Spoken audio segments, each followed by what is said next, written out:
ওনারা দুজন লাথি দিছে, রোকেয়া চুল ধরছে, আলিম লাথি দিছে। লালমনিরহাটের হাতীবান্ধা উপজেলার সানিয়াজান ইউনিয়নের ঠ্যাংঝাড়া এলাকায় পূর্ব শত্রুতার জেরে মুরগির ধান খাওয়াকে কেন্দ্র করে এক গৃহবধূকে মারধরের ঘটনা ঘটেছে। এ ঘটনায় ওই গৃহবধূর স্বামী জাহাঙ্গীর বাদী হয়ে আব্দুল আলিমকে প্রধান আসামি করে ৩ জনের নামে থানায় একটি লিখিত এজাহার দায়ের করেছেন। ভুক্তভোগী নারী এখন হাতীবান্ধা স্বাস্থ্য কমপ্লেক্সে ভর্তি রয়েছেন।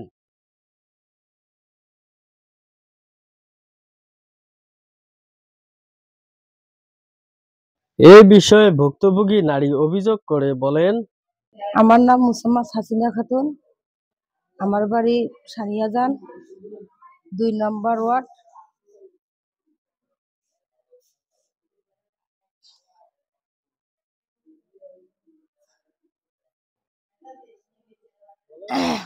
মাঝে মাঝে হুমকি দেয়।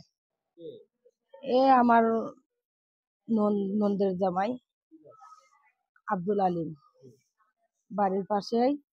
একটা কথা বাজলে হুমকি দেয়, বাড়িতে আসে ডাঙ্গাডাঙ্গি করার জন্য। ক্ষেতের একটা জুল আল নিয়েও যদি কাটাকাটির সমস্যা হয়, তারপরেও হুমকি দেয়।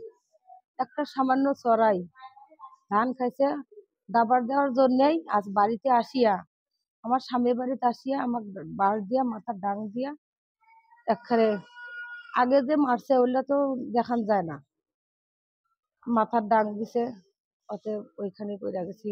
মাঝে মাঝে আবার হুমকি দেয়, আমার লোক নাই, আমাকে মারবো, মাইরা পিষা দিব।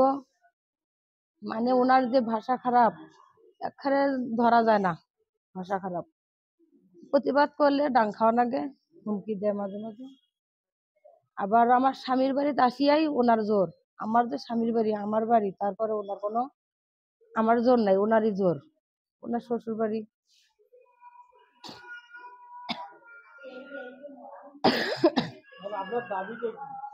আমার দাবি, আমি এটা প্রতিবাদ আমার চাই।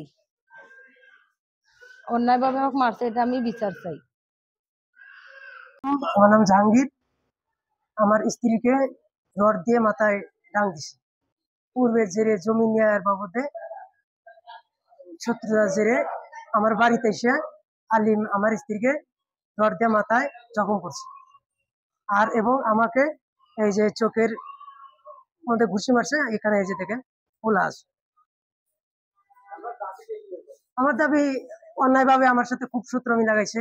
মাঠে কাজ করা গেলে আমার রাস্তায় বাধা দেয়, আল খেতে আল মাল্লি ছাত্রা গেলে ওখানে বাধা দেয়, ডাঙ্গায় যায়।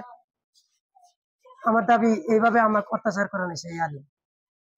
আমার ছেলে মেয়েদেরকে রাস্তায় বেড়াবে দেয় না, অন্যায়ভাবে তাদের সাথে আর পোলা দিয়ে আমার ছেলেকে মার দেওয়া হয়, মেয়েকে মারে, রাস্তা অবরোধ করে। আমি আপনাদের কাছে নিচে বিচার চাই।